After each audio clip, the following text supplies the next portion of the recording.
Vamos a hablar un poquitito, sobre el diencéfalo. Tenemos como varios personajes que fuimos viendo durante la serie, imagínenselo así, y ahora cada uno de los personajes tiene una historia que contar, no es simplemente el personaje principal, cada uno de estos tiene una historia. Entre ellos aparece, diencéfalo ya lo describimos, muerte, la última clase, pero tenemos al tálamo, por ejemplo.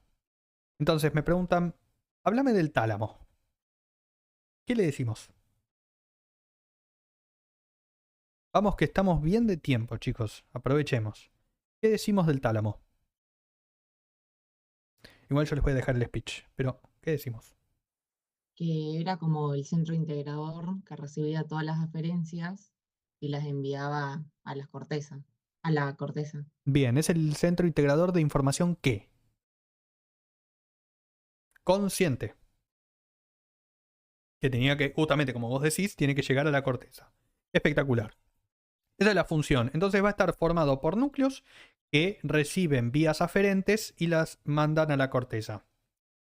Tiene, de acá podemos empezar a decir que tiene una parte, o sea, una división funcional o una forma funcional y una cuestión anatómica.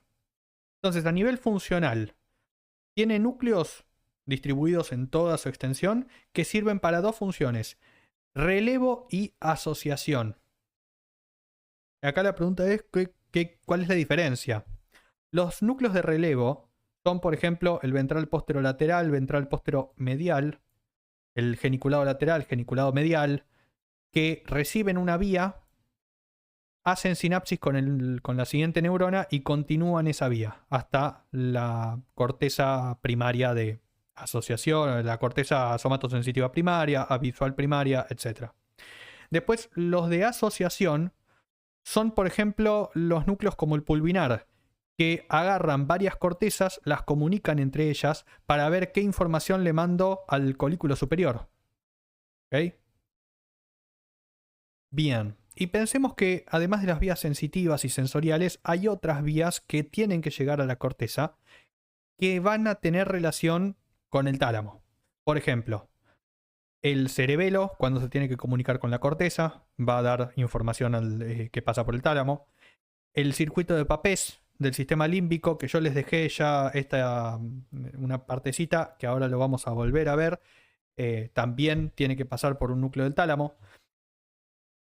Los núcleos de la base, ayer mismo vimos que pasan por el tálamo, también para llegar a la corteza. Y el sistema límbico en general y el dolor generan otras respuestas, principalmente en estos núcleos, ahora vamos a ver, que están, em, que están relacionados con la activación emocional que produce el dolor y la activación visceral que produce el dolor. Entonces eso es cuestión funcional. Bien, yo les estaba dando los ejemplos recién, pero podemos decir que tiene que todas las vías que llegan a la corteza de manera consciente pasan de alguna manera por el tálamo, por algún núcleo del tálamo. Estos pueden ser asociativos o pueden ser de relevo. Y a nivel anatómico lo vamos a dividir, digamos, en 4 partes al tálamo. Dentro del tálamo hay una lámina, es la lámina medular del tálamo, que tiene adentro núcleos intralaminares. Y esto lo divide en una porción medial, que es la celeste, que está acá, que está más relacionado con la parte emocional y visceral. Una parte lateral en rojo, que está más relacionado con la parte somática. Y más hacia lateral, bien hacia lateral, ¿ven esta cosa verde? Esta cosa verde es el núcleo reticular. ¿Qué hace el núcleo reticular?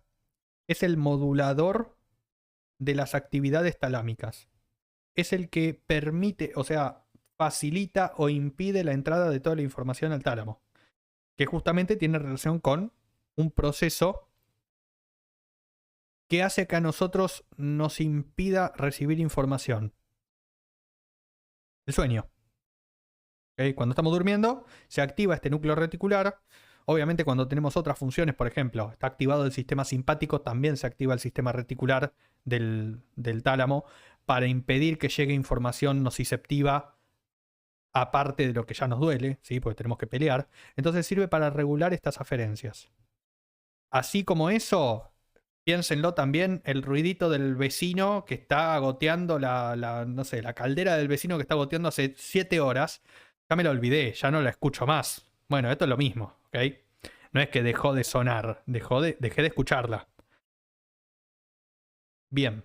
Entonces lo que voy a hacer ahora es ir por varios núcleos para que vayamos repasando qué conexiones tiene. Obviamente, chicos, y esto por favor, tanto con esto como con el tálamo, con el hipotálamo, ustedes van a cualquier libro y es una falopeada de información que ni siquiera el mismo libro sabe lo que te está diciendo. Y hay libros que te dicen, no, bueno, esto lo estamos estudiando porque no sé qué. Y hay otro libro que te dice, no, esto es así segurísimo. Tomen todo esto con pinzas, ¿sí? Y acá les voy a dar una mirada súper general de cosas que son seguras, que tienen que decir, y cosas que, por ejemplo, dice el Haines y lo explica así, muy por encima, pero después vos vas a otro libro y te explica algo completamente distinto. Entonces, tómenlo con pinzas. Cuestión, importantes. Estos ya los conocemos. Ventral posteromedial y ventral posterolateral. ¿Qué recibe el ventral posterolateral? ¿La visión? No, Ya empezamos la mal. visión. Chao. Sí, no, no era ese. Empiezo a echar Auditiva. gente. Empiezo a echar gente. A ver, Abril, pongo acá. ¿Dónde está? Quitar. No, después no te deja entrar de nuevo. Ventral posterolateral, ¿qué recibe? El cordón posterior y lemnisco medial. ¿Puede ser? Bien, recibe cordón posterior y lemnisco medial. ¿Recibe qué más? El sistema anterolateral. Perfecto, sistema anterolateral. O sea, sensibilidad del cuerpo. ¿Algo más recibe? No, con eso está bien. ¿Y a dónde lo envía toda esta información? A la corteza. Corteza 3, 1 y 2 de Brodmann. Somatosensitiva primaria.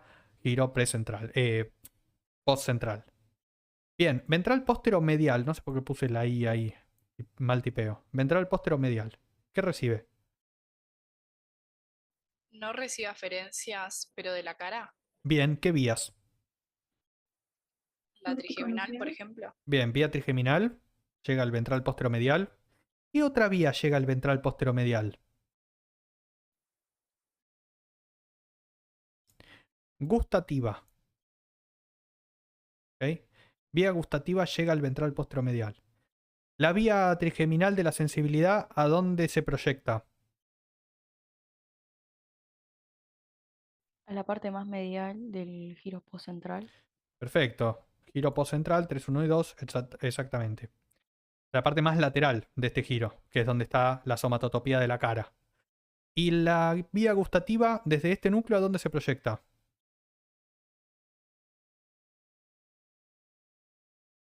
A la ínsula. ¿Ok? Lóbulo de la ínsula. Yo igual les voy a dejar un videíto de la vía gustativa porque es una fiaca y es simplemente verlo así rápidamente. Son 3 núcleos de morondanga y listo. Ya lo tengo ahí listo, así que se los dejo. Entonces, acá tienen otra vía gustativa, pasa por el ventral posteromedial y llega hasta la ínsula. Bien. Después, geniculado lateral. ¿Qué recibe y a dónde lo manda? Vía óptica y lo manda al área 17. Perfecto. Pasa de la vía óptica, salen las radiaciones ópticas, llegan hasta el giro, digo, el surco calcarino, labio superior, labio inferior. Geniculado medial, ¿qué recibe? La La vía audición. auditiva. La vía auditiva, exactamente. Auditiva. ¿Y lo lleva hasta dónde? Al giro temporal superior. Giro temporal superior. Para los que todavía no vieron vía auditiva, lo vamos a ver ahora. Yo cuando le suba esta clase ya les subo la introducción de vía auditiva y cosas para los que todavía no vieron esa introducción. Ya se las dejo, así que quédense tranquilos. Pero básicamente geniculado medial es para la audición y la información auditiva llega hasta la región temporal superior. Listo. Acá les tengo justamente todos estos. La vía gustativa. Yo ya me acostumbré a dejar de los machetitos, así que por las dudas se los dejo todos. Las vías visual y la vía auditiva ya lo vimos. Vamos con un poquito más. núcleo anterior del tálamo, ¿para qué proceso sirve? Para el circuito de Papez. Bien, exactamente. El circuito de Papez, recordemos que salía desde el hipocampo, pasaba por el fornix, llegaba hasta el núcleo mamilar, y el del núcleo mamilar salen fibras mamilotalámicas hasta el núcleo anterior del tálamo. ¿Y de acá dónde proyecta?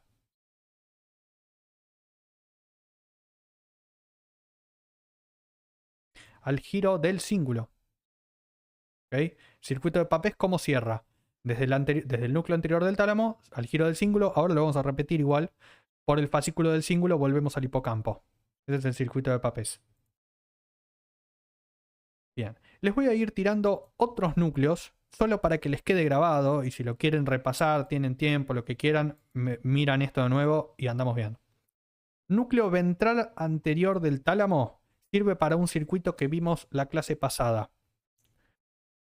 El circuito de los núcleos de la base tenía que estimular, dejar de inhibir al tálamo.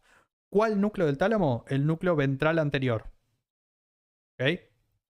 Entonces, ¿cuál sería el núcleo de los circuitos, de este circuito? ¿Cuál era el núcleo que inhibía al tálamo? Exactamente, ¿se acuerdan? ¿Globo pálido interno? El globo pálido interno, impecable. Núcleos basales, globo pálido interno, circuito de Papez. Acá les puse la visual primaria que ya la habíamos puesto. Bien, impecable, chicos. Y ya sabemos que el circuito de Papez se conecta con el giro del cíngulo. Cíngulo. ¿Y los núcleos basales con qué corteza se conectan? Motora primaria. Exactamente, con corteza motora. En el área 4. Obviamente en el libro van a leer que tiene corteza motora, corteza prefrontal, corteza frontal. Te suma todo, Jaines. Tiene falopa para dar para todos lados. Bien, vamos a sumar un par más de núcleos, que acá es donde empieza la falopa, ¿sí? Y acá es donde les doy simplemente una mirada general.